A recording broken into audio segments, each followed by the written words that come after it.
د خوست ولایت مرکزی زراعت او ویترنري انسټیټیوټ کې د غراټولیدنه د شپږ تنه فارغو محصلینو په پار جوړه شوې له یادو فارغو شوي محصلینو څخه 12 تنه د ویترنري او همدارنګه 14 عمومي زراعت برخې څخه فارغ او هیواد ته د خدمت په موخه وړاندې شول د یاد انسټیټیوټ مسؤلینو په هیواد کې زراعت او د ویترنري بخش اساسي وبل او ترڅنګ بیا محصلینو ته د نظری او عملی زده کړو د سہولتونو برابرولو یادونه هم وکړه دوی همدارنګه له مسؤلو حکومتي چارواکو څخه انسټیټیوټونو ته د ځانګړي توجه غوښتنې هم وکړي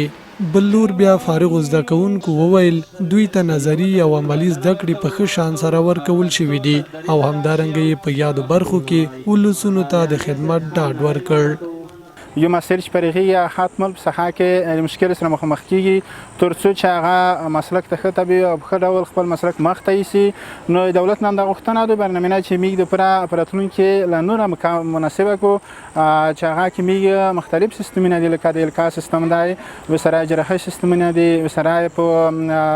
چاپریال کې چې موږ مخیط کې ورسره مخامخ کیږي بېلابېل ناروغۍ دي چې هغې په اړه موږ له نوره هم ښه وپېژندی ښه معلومات ورکړي 2 کلنې دورې کې موږ ته استادانو او اداري پرسونل موږ ته ډېر چیر زده کړي دي یعنې ډېره فعاله منظمه اداره وه چې په 2 کلو کې موږ ډېر چیر زده کړل په اخري کې موږ پراکتیک دوره لرله چې په ریاست کې موږ عملي زده کړې وکړې او مختلفو ساحو ته لوړو هلته مو عملي کور وکړو دلته اوس موږ دلته خپل عملي ساحې لرلې چې هلته مو کور کړی ډېر چې مو زده کړي دي چې موږ ته امکانات که برابر شي موږ خلکو ته ډېر چې کړای شو بلور بیا د خوست ولایت د تخنیکی او مسلکی زده کړو عمومي امیر په انسټیټیوټونو کې د نظری او عملی زده کړو د لاښوالي یادونه وکړه او ترڅنګ د نیمه لوړو زده کړو له ټولو مسؤلینو او استادانو وغوښتل تر څو خپل زده کوونکو ته په پوره امانتدارۍ سره تدریس ورکړي ادارې له طرفه څخه سږ کال له موږ څخه 245 کسه هغه خلک چې په هغو ښې نمرې وړي دي هغو نوملړ له موږ څخه وغوښتی دی بیا موږ له دغو خپلو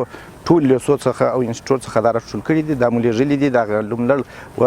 ادارې ته چې بیا د دغو لپاره خارجي برسونه برابر شي حالت یې ولېږو او د دې چې زموږ په لیسو کې کم مشکلات دي که هغه په د کمپیوټر په دغه کې لري یا د برق لارې لري یا نور مشکلات لري د هغو پیشنهادونه مو هم ریاست ته کړي دي د ریاست له طرفه څخه ځینې شیان نقل شوي دي او ځینې نورو غوښتنه هم ځینې کړې ده انشاءالله که خدای کول هغه هم راته راکوي د یادونې ده چې د خوست ولایت مرکزي زراعت او ویترنري نیمه لوړ زده کړو مؤسسې دا نه هم پړاو فراغت غونډه ده چې په یادو برخو کې لسګونه مسلکي محصلین هیواد ته د خدمت په پار وړاندې کړي دي همدارنګه د خوست ولایت د تخنیکی او مسلکي زده کړو عمومي امریت مسؤلینو په وینا په خوست کې 14 د نیمه لوړ زده کړو مؤسسې او لیسې فعالیت کوي چې 4 په مرکز او نورې په ولسوالیو کې دي چې شاوخوا 4,000 زده کوونکي پکې پر زده کړو بوخت دي